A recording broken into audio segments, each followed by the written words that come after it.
Bonsoir, vous êtes en compagnie de Soumaïla Mahmadou. Nous allons vous présenter dans cette série de vidéos comment configurer l'infrastructure CRID pour installer une base de données Oracle Angers sur des disques ASM. Comment faire la configuration? C'est la première partie de cette vidéo pour pouvoir installer la base de données sur des disques ASM. On va faire la mise à jour du système, on va créer les groupes nécessaires et les dossiers. Nous allons aussi créer le projet GRID. Dans ce cas, oui, apporter les modifications. Nous allons créer aussi le projet Oracle et apporter les modifications nécessaires sur le projet. On va modifier les fichiers etc/système et le fichier /etc/inetap. Et aussi, on va faire la mise à jour des profils ou bien créer le profil même avant de faire la mise à jour des utilisateurs. Nous allons utiliser notre machine Solaris Desktop. Si vous ne l'avez pas déjà créé, donc veuillez vous référer sur notre channel. Vous trouverez des vidéos qui vont vous permettre de créer et d'installer cette machine Solaris Desktop. On va utiliser Mobile Externe qui est un client SSH et il est téléchargeable sur le site de Mobile. Vous allez alors lancer votre machine virtuelle. À ce niveau-là, vous cliquez, vous sélectionnez votre machine. J'espère que vous l'avez déjà configurée. Et donc, vous la lancez à ce niveau. Si elle est déjà démarrée, vous cliquez Show. Voilà un peu la machine Solaris 11.3 sur laquelle nous allons procéder à la configuration du grid, ensuite à l'installation de la base de données dans cette série de vidéos. Vous allez vous connecter avec Mobile Externe qui est un client SSH. Donc, si vous l'avez déjà téléchargé, vous le lancez ici. Vous cliquez SSH pour créer la session à l'utilisateur. L'utilisateur sur lequel on va beaucoup travailler, c'est l'utilisateur root. Donc, vous mettez root et vous cliquez OK. Voilà, nous venons de nous connecter sur le serveur Solaris à travers Mobile Externe. Nous allons apporter des modifications sur la configuration, mais avant, on va vérifier est-ce que après l'installation de Solaris Desktop, tous les packages qui sont nécessaires pour l'installation d'une base de données Oracle sont installés. Pour cela, j'ai créé un fichier qui me permettra de gagner du temps à ce niveau. Donc, je vais l'utiliser. Vous allez certainement, si vous ne l'avez pas, vous allez me suivre pas à pas pour saisir ce que vous voyez à l'écran. Et comme ça, on va aller ensemble. Voilà. Vous faites, voilà. Donc, ici, je viens de vérifier actuellement, il y a ces packages qui sont manquants après notre installation de Solaris Desktop. C'est des packages qui sont recommandés pour une installation Oracle. Et alors, on va faire la mise à jour de ces packages-là. Le premier package qu'on va, c'est le package SonHEA, WHEA. Vous allez saisir PKG, c'est la commande pour installer des paquets sur Solaris. Donc, vous mettez PKG install et vous mettez entrée. Donc, après l'installation de ce paquet, nous allons installer ce paquet aussi qui est intéressant. Donc, pour l'installation de la base. Donc, vous saisissez PKG install, PKG 2./ Solaris library motif et vous mettez entrée. Après ce paquet, on va installer le Oracle préinstall qui permet de faire la configuration du système pour permettre l'installation de la base de données. Donc, on va aussi saisir PKG install Oracle RD BMS serveur 12-1 préinstall et vous tapez entrée.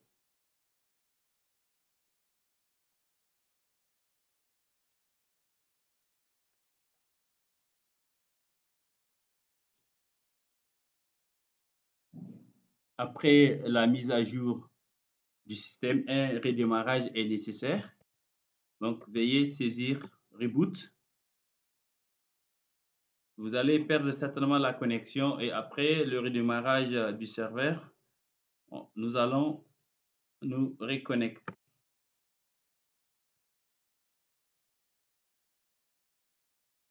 Après le redémarrage de la machine, on constate bien qu'il y a une mise à jour qui est en train de se faire, upgrading from 10 to 11.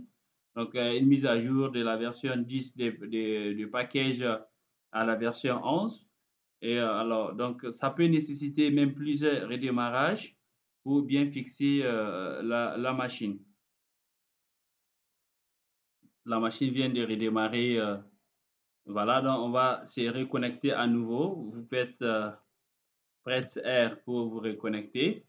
Voilà, donc on est à nouveau connecté. Maintenant, la machine, elle est prête pour euh,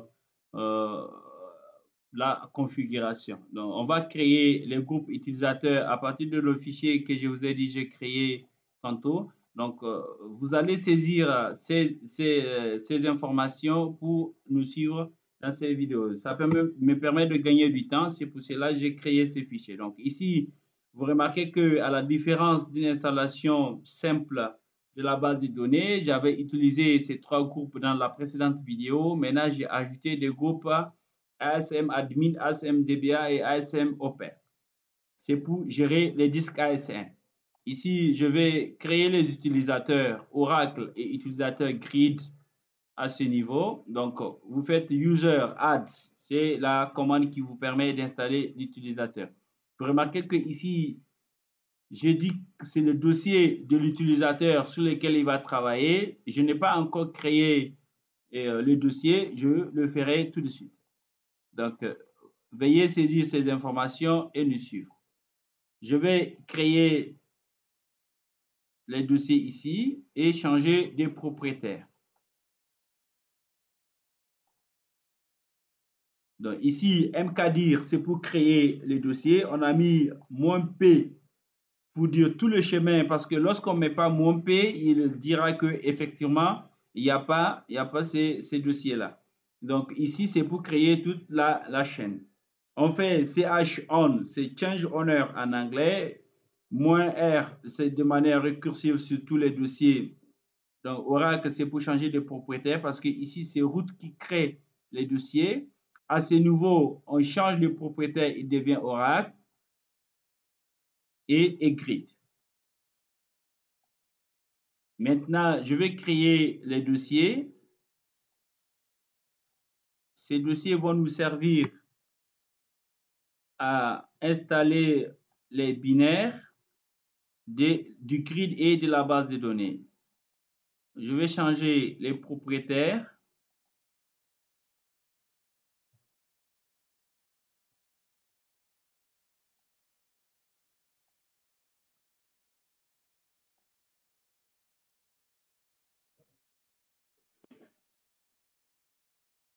J'espère que vous nous suivez pas à pas. Donc ici, c'est la commande change owner, c'est pour changer le propriétaire parce que lorsque on fait mkdir à ce niveau, c'est Oracle est propriétaire de ce dossier. On peut faire ls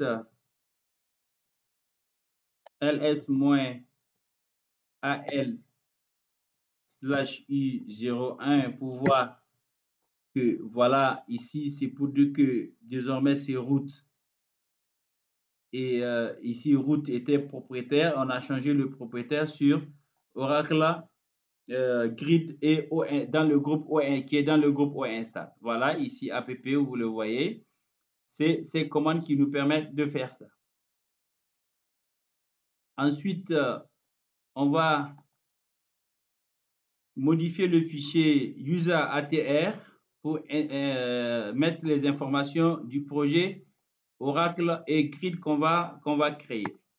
Echo ici me permet d'envoyer cette information dans ce fichier avec les deux signes qu'on a ici de supérieur. Et c'est pour éviter d'éditer le fichier avec la commande V. Ça me permet non seulement de gagner du temps, mais aussi d'éviter des erreurs. Maintenant, cette commande me permet de créer le projet. Ça, c'est le projet grid qui est déjà créé. Maintenant, je modifie le projet pour qu'il prenne en compte ces paramètres-là. Il reste le projet Oracle à créer et aussi faire les modifications nécessaires, comme on l'a dit à l'introduction de cette vidéo. Maintenant, on modifie ici. Vous allez saisir toutes ces commandes parce que vous ne l'avez pas dans un fichier. Sinon, ce que je vous recommande, c'est de créer un fichier avec ce que vous observez ici. Et après, vous pratiquez, ça minimise les erreurs. Maintenant, c'est la modification du fichier système. Voilà, donc en faisant écho, je le disais tantôt, ça me permet directement d'envoyer ce qui est entre les codes dans le fichier système. Ça va éviter d'éditer et on gagne beaucoup en temps d'édition. Donc ça c'est bon. Maintenant, il y a le fichier init.tab qu'il faut modifier aussi. Voilà, donc les modifications sont prises en compte. Voilà, maintenant je n'ai pas modifié le mot de passe de grid. Je le fais avec passwd grid. Voilà, il me demande le mot de passe. Je mets route 1, 2, 3. Vous pouvez mettre ce que vous voulez. Maintenant, je vais le faire la même chose pour l'utilisateur Oracle aussi. Donc, je mets le mot de passe à ce niveau. Voilà. Donc, maintenant, pratiquement cette phase de configuration en tant que route est presque terminée. Il ne nous reste plus qu'à se connecter sur les profils Oracle et apporter les modifications sur les variables d'environnement qu'on fera tout de suite. Ici, selon mon expérience sur une machine virtuelle, les profils ne sont pas créés directement par défaut sur le compte des utilisateurs grid. Ce que je fais, je copie le profil de route et que je modifierai après. Voilà, maintenant c'est bon à ce niveau. Ça nécessite un redémarrage de la machine. Donc, je fais un reboot.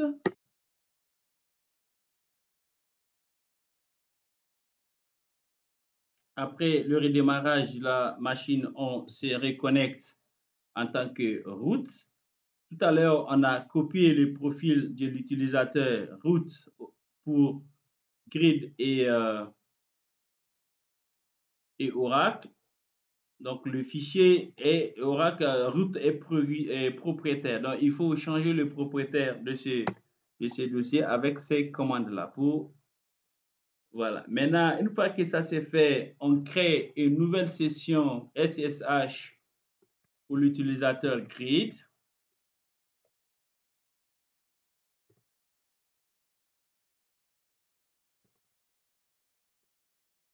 Donc, c'est l'utilisateur grid qui se connecte à ce niveau. Voilà. Maintenant, il faut modifier le fichier .profile de l'utilisateur grid. Attention, ici, la souris ne marche pas.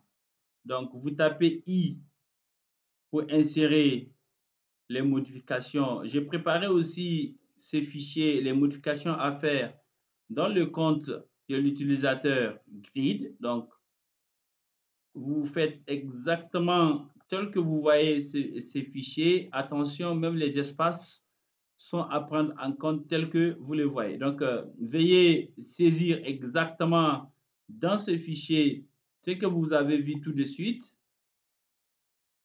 Voilà, donc la modification est apportée. Donc, pour supprimer, donc vous positionnez sur le caractère et vous appuyez X. Maintenant, on fait échappe 2.X pour enregistrer le profil. On peut vérifier si le profil est bien. Voilà, donc il y a une petite erreur là-dedans. C'est dans le fichier, il y a une lettre A qui s'est glissée dedans. Donc, je cherche la lettre A. C'est les lettres A qui sont là. Donc, je fais DD pour supprimer les lignes. Voilà, donc je fais enregistrer et je fais pouvoir. Il n'y a pas de message d'erreur, ça veut dire que c'est bon. Je vérifie les variables d'environnement avec grep Oracle pour voir les variables d'environnement Oracle sont là. Donc, j'ai unique name plus ASM, c'est comme ça qu'on le met. Et Oracle SID aussi, c'est plus ASM. Voilà, donc c'est fini pour le profil utilisateur grid. Donc, je ferai la même chose pour l'utilisateur Oracle. Je crée une session ici SSH aussi.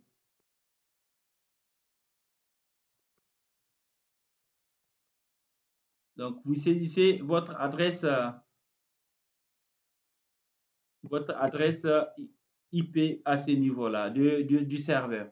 Je ferai une vidéo quand même, peut-être les gens souhaiteraient changer leur adresse IP. Je ferai une petite démo comment ils changent l'adresse IP sur Solaris dans les prochaines vidéos. Voilà. Donc ici, je suis connecté en tant que route, mais je souhaitais me connecter en tant que Oracle. Donc je mets SSH je mets utilisateur Oracle au lieu de grid. Voilà, donc je fais profile, je modifie le fichier. Donc, j'ai aussi préparé les modifs nécessaires pour l'utilisateur Oracle. Donc, jusqu'à ce niveau-là. Donc, vous copiez ça et vous collez. L'avantage des mobile externes,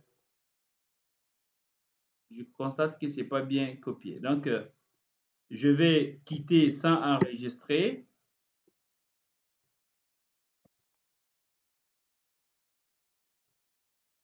Voilà. Pourquoi c'est arrivé? Parce que je n'ai pas appuyé I pour insérer. Donc, j'appuie I pour insérer. Donc, je supprime le I qui n'est pas nécessaire à ce niveau.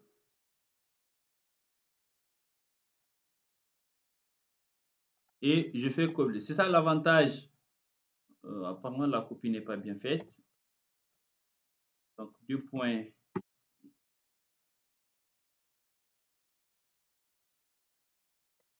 C'est bien qu'il y ait des erreurs que vous voyez, tout le monde peut faire des erreurs quand même. Voilà, donc ici,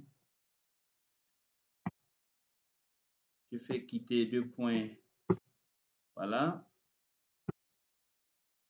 Donc, il ne faut pas vous lamenter si vous faites des erreurs, ça arrive. Hein. Donc, je fais copier ici. C'est parce que je n'ai pas appuyé la touche I. Donc, maintenant, vous faites paste. Voilà. Et tout est venu. Donc, je fais 2 points, échappe 2 points X pour enregistrer. Donc, je vérifie si le profil, il n'y a pas d'erreur sur le profil. Voilà, environnement ENV pipe grep Oracle. Voilà, ORCL. Donc, je peux changer le SID. Bon, c'est pas grave, on peut travailler avec ORCL. C'est d'ailleurs le tout par défaut sur la documentation Oracle.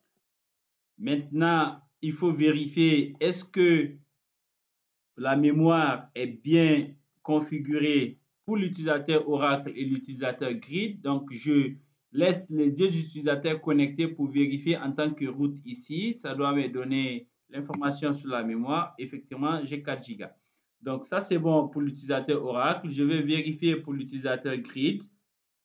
Je rappelle juste la commande et je change l'utilisateur Grid comme ça. Voilà, donc c'est bon pour les deux utilisateurs. On est presque à la fin de la configuration. Comme on va faire l'ASM, on va ajouter alors 4 disques, dont un qui fera les data et le deuxième qui fera le Fast Recovery Area. Donc, à ce niveau, c'est quasiment fini pour cette configuration. Je vais arrêter la machine et ajouter les disques pour pouvoir faire le stockage ASM. On a Solaris 1 ici, je n'ai pas parlé de ça tout à l'heure. On a Solaris 1 parce qu'on avait fait une mise à jour du système. Donc, lorsque vous avez ça, ne vous connectez pas sur Solaris 11.3, mais sur Solaris-1.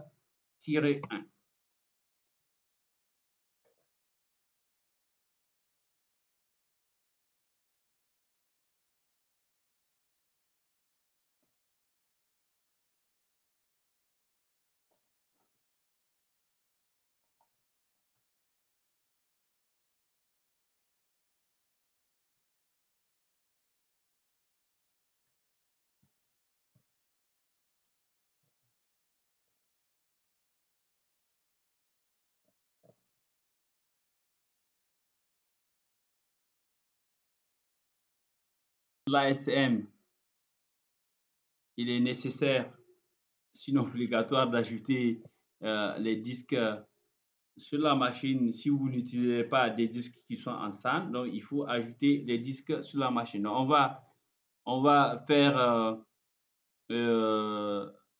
ici storage. J'ai déjà ajouté les 4 disques qui sont à ce niveau. Peut-être vous n'avez pas vu le passage comment les ajouter. Donc si vous voulez ajouter, vous sélectionnez le contrôleur à ce niveau.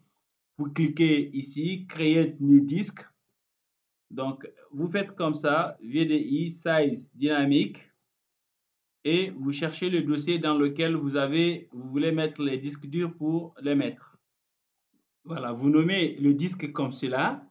Donc, à ce niveau, ASM disque 5, ou bien si vous voulez 4 disques, ça suffit déjà pour faire ça. Donc, c'est comme ça, vous faites enregistrer. On a pris 10 Go par disque et vous mettez create. Voilà, le 5e disque est créé, mais je vais pas l'utiliser. Une fois que le disque est créé, donc vous faites OK et vous redémarrez votre machine.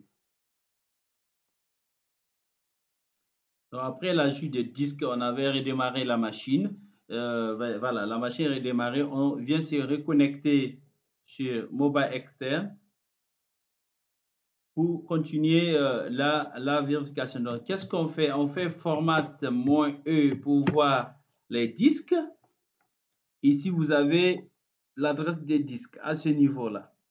Donc, vous avez le disque, le tout premier disque sur lequel le système est basé qui fait 80 Go. Vous avez les 5 disques qu'on a ajoutés pour faire l'ASM. Maintenant, il faut, si on veut le formater, on met le disque à ce niveau. C'est juste pour vous montrer. Je fais Q pour quitter. Voilà, le 5e disque que j'ai ajouté, je mets 5 pour le formater. Qu'est-ce que je fais à ce niveau? Je fais F disque. Je dis yes, format, et je fais label pour le préparer à faire l'ASM. Donc, je prends le label EFI. Voilà. Donc, yes.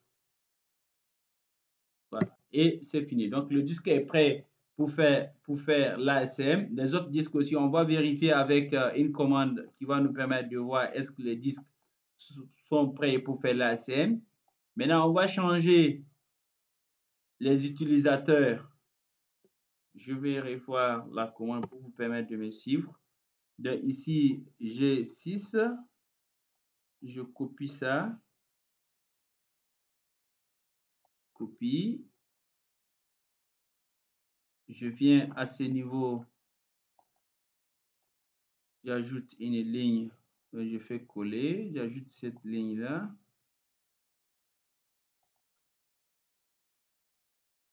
Voilà. Et à ce niveau aussi. Donc, j'ajoute pour le 5e disque qu'on a ajouté. Donc, ici, je change 5, c'est en 6. Voilà, à ce niveau. Donc, je vais exécuter ces commandes-là pour changer d'abord les groupes, le propriétaire de ces disques à grid. Et ici, pour quitter, je tape 1, je quitte. Voilà. Je fais paste. Voilà. Donc, c'est pris en compte pour ce grid qui va être pour le propriétaire parce que c'est grid qui gère l'ASM. Voilà. À ce niveau, voilà. Donc, c'est bon. Je vais vérifier, je vais ajouter 6 ici pour vérifier qui est propriétaire de ces disques.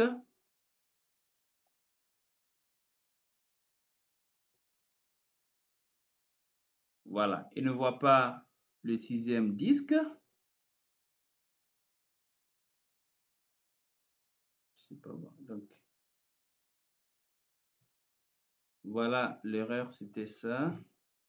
Il y a une commande qu'on n'avait pas exécutée. Donc, maintenant, vous exécutez ça. Voilà. Donc, c'est le guide qui est le propriétaire. Voilà, cela consacre la fin de la configuration de cette machine pour pouvoir faire de l'installation du grid au niveau de Solaris 11.3. Je vous remercie d'avoir suivi cette vidéo et veuillez rester avec nous pour voir la suite de comment on fait l'installation des binaires du grid et de la base de données. Merci. N'oubliez pas, si vous êtes content de partager, de faire vos commentaires, vos suggestions et surtout de vous abonner. Merci, à très bientôt.